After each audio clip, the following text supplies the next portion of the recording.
Hey everybody, welcome to the channel. So today I've got a vintage Huts Bruk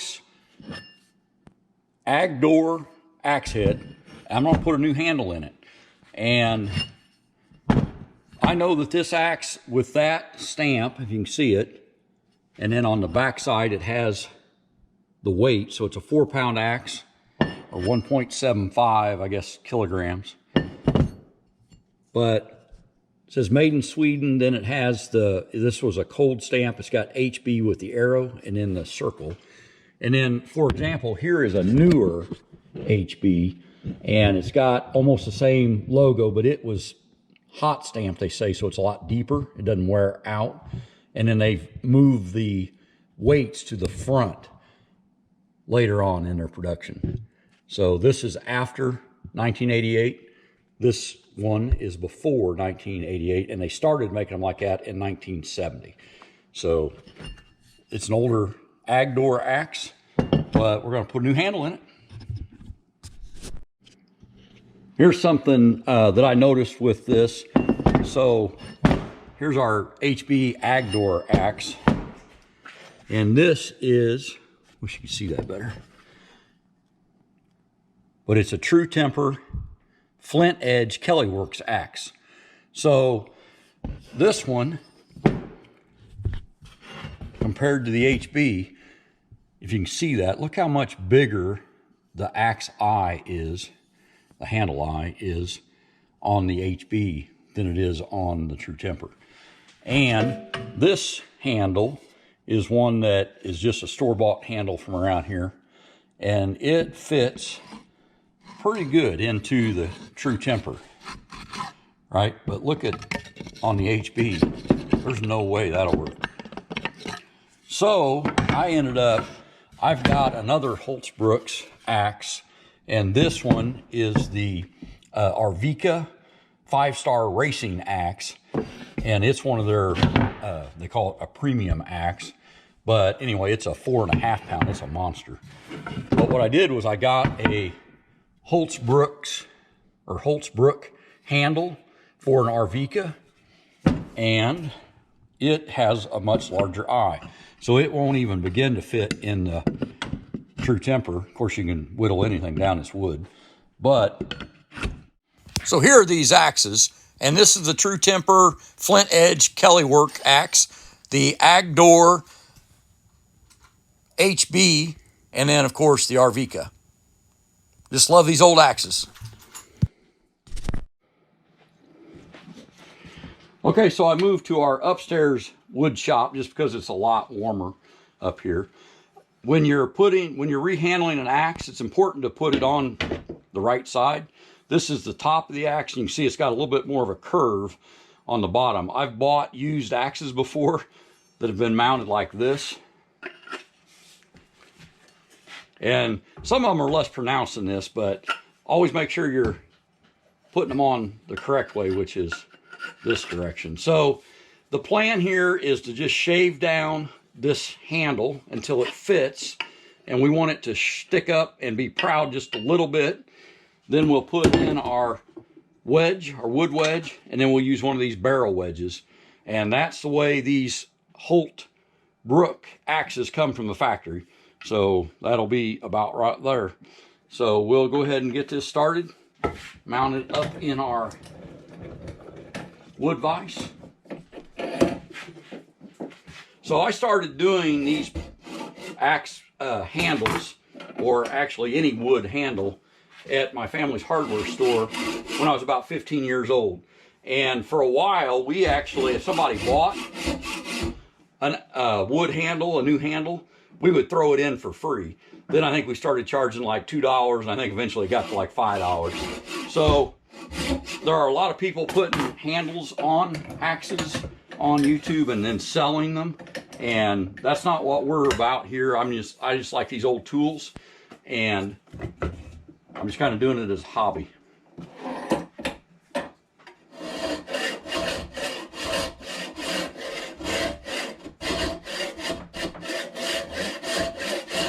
Some of these old homestead projects are just enjoyable to do.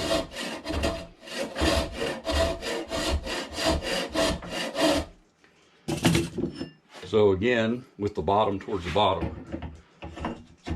And that has went to quite a bit of the way to taking up the space we need to eliminate. So I'm going to get a pencil.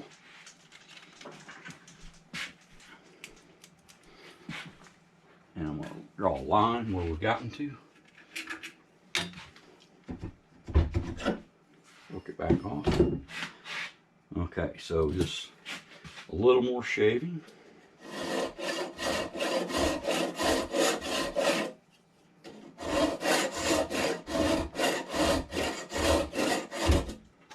And the key to this, of course, is go a little bit at a time.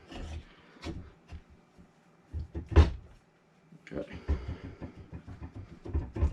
And what you don't want to do is beat it on there. I could probably get that driven all the way on to where we want to go. But if I did, it would close up that gap where our wedge is going to go in. And like I said, the whole way this is going to hold on is by spreading the top back out. And if we close that gap up by driving it into there, there won't be a space to put our wood wedge in.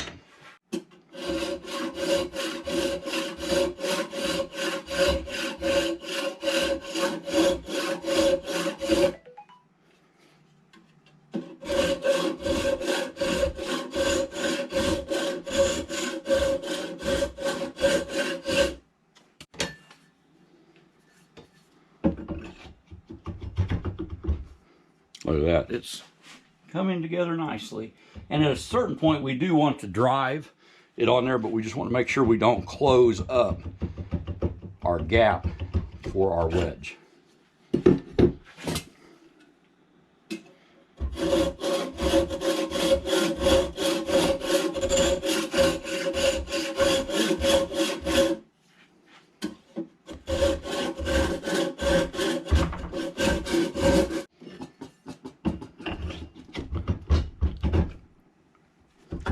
Okay, so we've definitely got it far enough. And if you can see that, okay, so it took very little to get that to drop down. And so now we've got it the right amount. What we want to do now is mark, because our gap here is a little bit shallow. It only goes to about here. We want it to go 2/3 of the width of the head. So I'll mark that, and we'll put this on the bandsaw and increase our gap a little bit. Then we'll drive it down and end up putting our wedges in it. All right, so I'm going to give it a few whacks to drive that down, and you can see it's starting to have just a little bit of peeling, and that's what we want.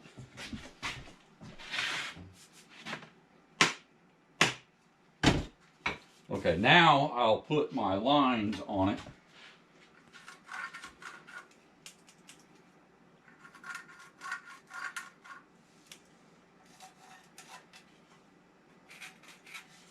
I've got my pencil lines on it. I'll remove the head, and then we'll put a line on here where we want to cut our wedge channel to.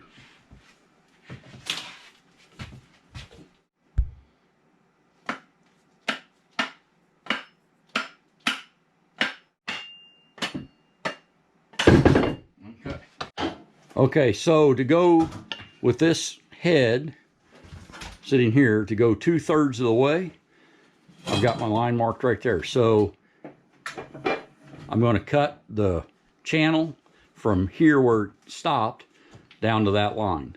And then that will be 2/3 of the thickness of this axe head when it's on the handle down to that line.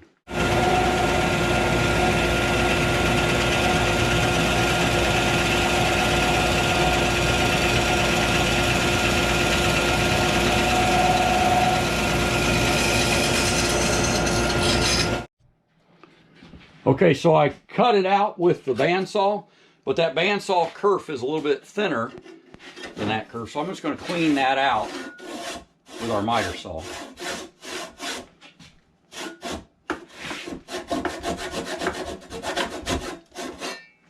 And that should do it. Very nice. Okay, now that I've got the kerf cut for the wedge to go in, we'll put our axe handle on we'll put our axe on our handle for the last time. And here's where it's critically important to make sure that you've got it right side up and not upside down. So now we'll drive it on. Now we've got a pretty nice peel across there in the back and along this side. So we are now ready to put our wood wedge in.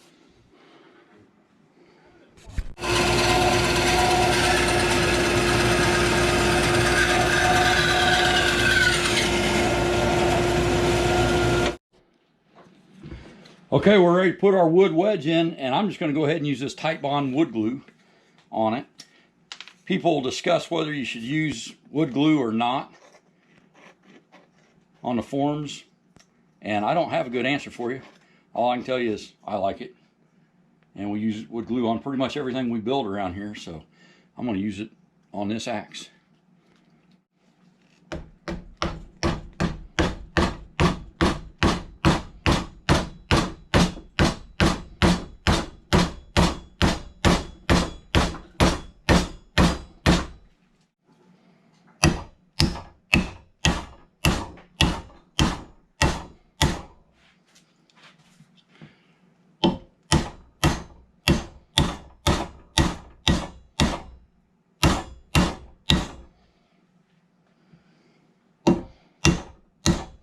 Here's our wood wedge driven in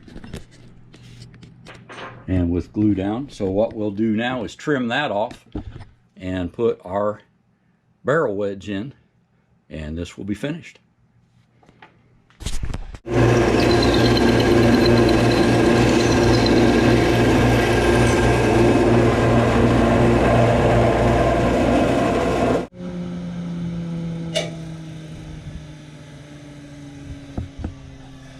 I'm going to sand that handle where it's proud off just as a curve a little bit, just make it a little artistic.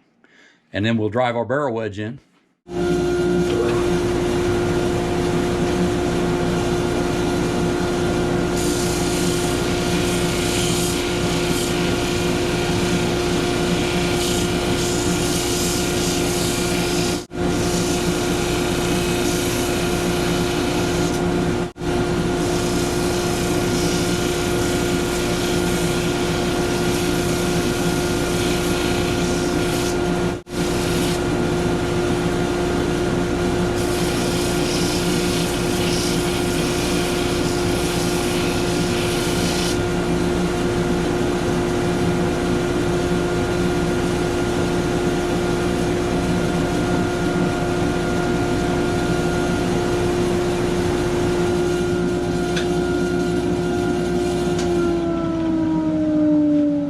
I've got our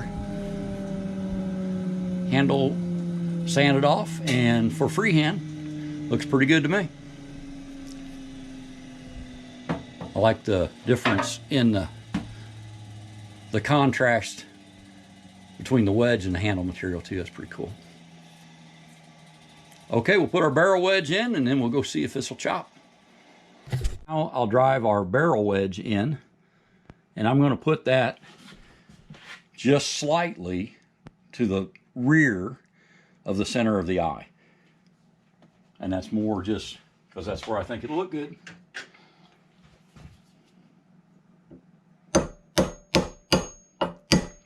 Now that it's started and started straight, I'll go to a little bit bigger hammer.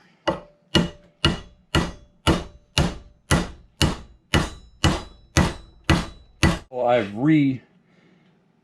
mounted the axe in the vise, and now I've got the vise holding the actual axe head instead of the handle.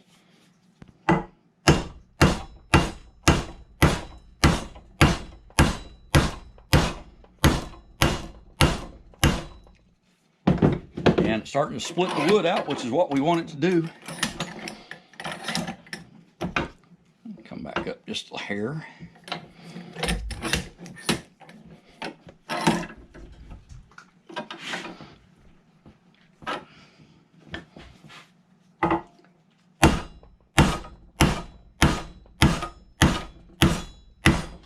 Okay, now I'm going to get a tool to drive that down just a little bit farther. What I found is a 13mm socket with a Harbor Freight impact extension will work perfectly for driving that just below the level of the wood, which isn't required, but kind of looks cool. So we'll see how it does. Okay, the battery died, so I'm not sure where that got to, but this is just a 13mm socket with a Harbor Freight impact extension, and we're going to impact it.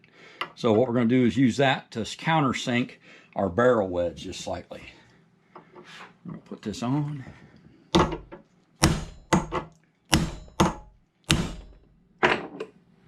Very nice. That's just barely below the level of the wood. We've got good cracking on the handle. So our barrel wedge is just below the level of the wood. See that? May not matter. There you go. And we've got good cracking all the way around. I'm very happy with that. So the next step is we'll throw some linseed oil on the top and we'll go out and see if it'll chop. I'm going to soak the top with a little boiled linseed oil, and that will protect it as well as cause that top wood to swell just a little bit. I've got some rags wrapped around the axe head so that if any of this runs down, we won't be making such a mess. And that's probably plenty right there. And then in this container, I'm just going to use that to drizzle this over the handle. And let it soak in.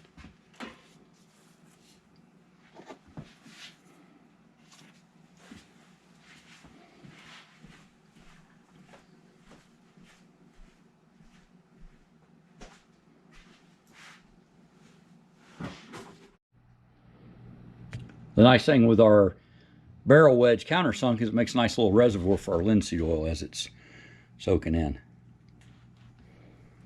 And then if you're using boiled linseed oil, it can spontaneously combust on the rags. So any of the rags or paper towels that you use with that, make sure you dispose of them outside, and preferably in like a metal can that wouldn't allow it to burn inside. All right, so that is my Huts Bruk Adgar 4-pound Yankee profile axe. We've got a new handle in it, and I think she's a beauty. So we'll see how she chops. I'm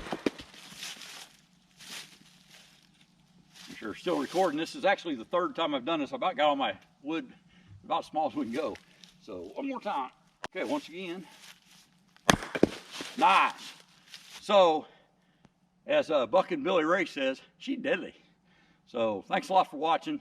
I don't do this professionally. I just do it because I like doing it. I like these old axes. And I'd say probably it may not be the absolute best axe you could ever get, but I'm not sure that you'd find any better. So I really enjoy them. Thanks again for watching, and be safe.